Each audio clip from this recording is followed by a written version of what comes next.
Once again on Black Friday, the Iowa Hawkeyes put on a clinic of what Iowa football looks like, and they come in with a textbook Hawkeye win over Nebraska, this time 26-20. We got Greg Peterson on the line from Husker Online. You can join him on Twitter. Greg Peterson, Husker Online on the Rivals Network, so please join him there. Of course, like this video, comment, share the videos on social media. Subscribe right here at MarkRogersTV, the voice of college football. We've got instant analysis with Hawkeyes winning 26-20. Greg, how you doing? Oh, I'm doing okay. Could have been better, but we're doing okay. I got to say, considering the opponent, that might have been the best performance of the season overall. I would agree. It's definitely a completely different team than we saw last week against Illinois.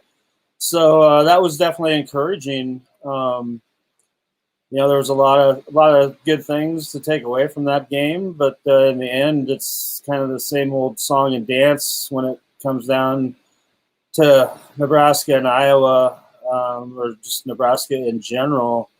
There's always a couple, 2 or 3 plays that Nebraska seems to shoot themselves in the foot on. So, yeah, Iowa wins their 6th in a row, and, another heartbreaker for Nebraska. 3 years in a row, you look like you've got a chance to come back and either tie the thing up or win the thing, and it just, another bad thing happens to Nebraska, and they just can't pull it out. But definitely encouraging, if they can play with that kind of an effort, that's progress. Adrian Martinez goes 18 for 20. Now, most of it underneath stuff, but still 18 for 20. He was making the right reads, the right throws, and moving the chains to a certain extent. Obviously, again, not explosive plays in an offense that scores 20 points. They took some spots there in the fourth quarter where they brought in Luke McCaffrey. There was that one drive with about maybe 6 or 7 minutes left where they started with McCaffrey, ran him, and he got a couple first downs, and then they brought Martinez back in. Do you think there was any particular approach to what they were doing with those two? Well, to me, it looks like, I think Coach Frost, if you kind of watched the pattern of it, Adrian played the first 2 series of the game. And then he brought McCaffrey in for 2 series, then went back to Martinez, and then I think, you went into halftime. In the second half, Nebraska really didn't even have the ball. After their opening drive of the half, they marched downfield with a beautiful drive, and then Iowa comes right back and holds on, for a 6-7 minute drive and eats up a lot of that clock running the ball. So Iowa really shortened that half, and so to me, it was kind of like it was Luke's turn for another series for me, and then they were going to kind of keep switching back and forth depending on momentum of the game. That's kind of my read into it. I might be completely wrong on that, but you mentioned Adrian, 90% completion rate. I know that beats his personal best. So that was definitely good to see, and he was much more decisive on making his decisions. And a lot of times, I think that had to do with you throwing the ball. You're looking; it's like on a 2nd and medium, and they weren't. He was getting really good protection on those, 1st and 2nd down throws. The only time that Iowa was bringing the heat was on 3rd down. When it's 3rd and long, and the line wasn't holding up on the 3rd and long. So, overall though, I really did like what I saw. Nebraska loses to Iowa 26-20. The Huskers had the ball, prime position, got a couple first downs, got to about the Iowa 40. Let me look at my game notes, and then there was the big blindsided hit from Chauncey Golston, who came off the edge. Martinez didn't see him, jarred the ball loose. It was almost like a strip sack interception to a certain extent, but he didn't even get the arm cocked forward as it was ruled a fumble. Zach Van Venkelberg with the recovery in midair, and there's your ball game. Well, yeah, it was Matt Farniok just blew the block there. Martinez had no chance there whatsoever. It was right there where Nebraska had the ball moving, and it was looking good for them. They had Iowa on their toes, and there's that one big mistake again. You can't. How many are you going to ask the team to overcome? It's just one thing after another, and you put yourself in a hole, and then you got to come back. And there was your ball game. You didn't have any time left after that, and that's just unfortunate for Nebraska, for those players, and for Nebraska fans and everybody involved. Yeah, they get the ball back. Nebraska did with 2:02 left at their own 32. Austin Allen had a first down play. Unfortunately, he was taken off the field. Hopefully he's okay. He was pretty much thrown down on his head. And then Wan'Dale Robinson, a big pass completion from Adrian Martinez down the middle to the 39, and they were off and running. You bring up the issue, Greg, concerning the missed block there. A couple other issues. They had Adrian Martinez had a 30-yard run. This was early fourth quarter. They're down 23-20. He breaks contain. He gets to the outside. It doesn't even seem like he needed the hold, but they get a huge holding penalty out of Penhart that brought that one back after he goes for 30 yards. There was a false start that put him in a hole on a key drive in the second half as well. And then, of course, Cam Jurgens throughout the first half, a number of missed snaps, and we can only conjecture on how much that hurt him. One of them was a first down, and suddenly they're at 2nd and 29 because it gets tossed back 19 yards, and that just killed drives over and over before Jurgens was taken out. Yeah, and we talked about this yesterday. We've talked about this every week. You just can't have those bad snaps. It just disrupts everything. It leads to big losses, bad plays, bad decisions, and it's really hard to play the quarterback position when you're worrying about getting the ball in your hands. You even saw, I think it might have been the second or third time that this was in the first half after just a poor snap. You saw Matt Farniok barking at Cam Jurgens, telling him to get it together. And so I'm not sure if Jurgens, something's in the back of his head, because it's, my wife even asked me during the game, is that the quarterback's fault? Or does it matter who's behind him at quarterback? And I said, no, they're in the shotgun. It doesn't matter who's back there. It's the same snap every time. And, I don't know what the problem is. Is there something, is he worried about being taken out? Because it's 2 weeks in a row that he's been taken out. So who knows? But it's just a drive killer. And those mistakes just keep on happening.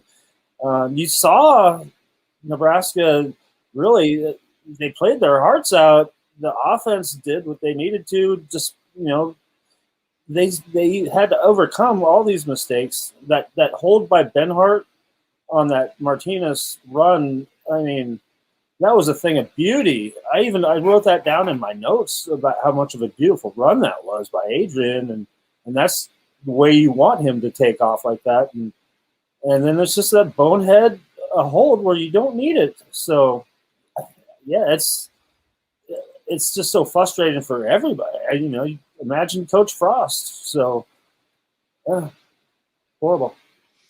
The rushing distribution about what we expect, what we've seen recently. They're really getting the ball into Wan'Dale Robinson's hands with all these other supposed playmakers, or what could be playmakers in the future. Of course, Alante Brown's extremely young, and Omar Manning we haven't seen on the field, and someone else I wanted to mention in all of that.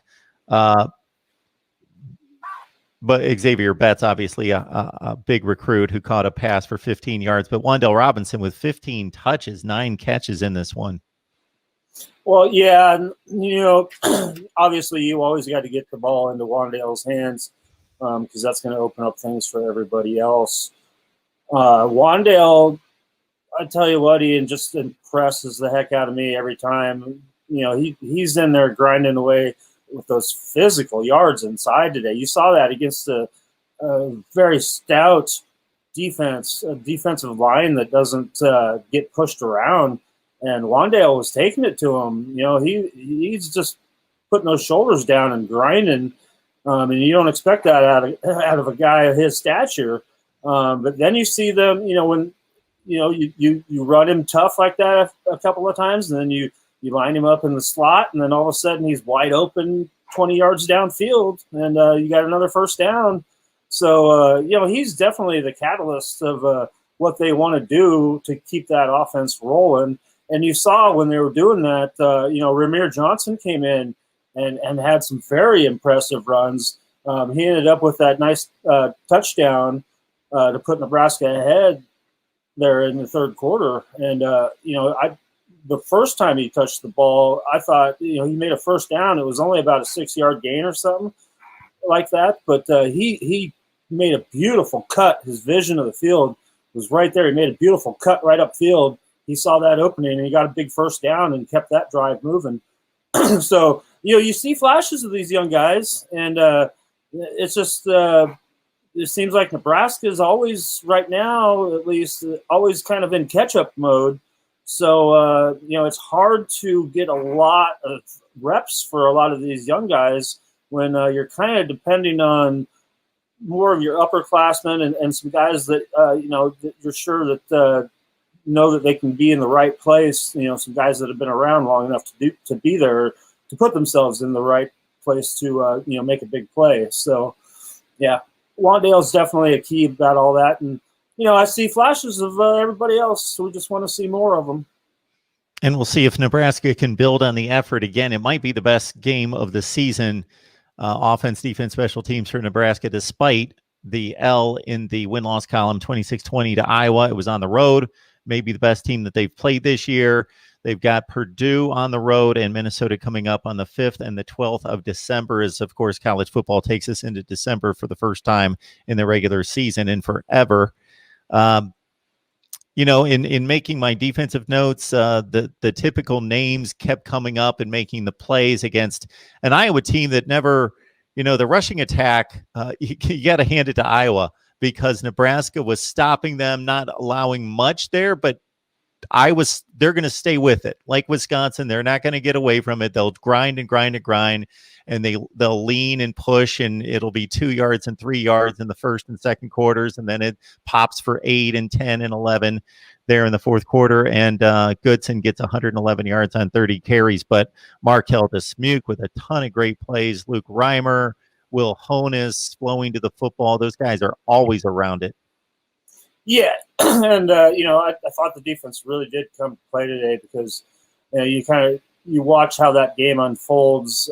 Iowa starts out with the first possession of the game, and you know, they kind of run their scripted stuff where they're kind of mixing it up and spreading the ball around, and you know, they put together a really nice drive. After that, Nebraska kind of pins their ears back and says, "We're going to shut down your passing game and concentrate on the run. You know, try to make Peterson beat you." And you can see that Peterson struggled at times with his accuracy when he had some open receivers out there. But yeah, you hit the nail on the head. Markel Dismuke played another dandy of a game. You know, he's making plays all over the field, and you know, he's laying the wood every chance he gets. And Will Honas is in there every time, and you know, he's making some big hard hits. So that was one nice thing about you know, you heard a lot of pads cracking today. JoJo Doman was in there making a lot of big plays. Ben Stilley as well. You know, you saw Casey Rogers come in and get a nice sack at the end of the first half. So, you know, Nebraska's defense just didn't take a lot of chances.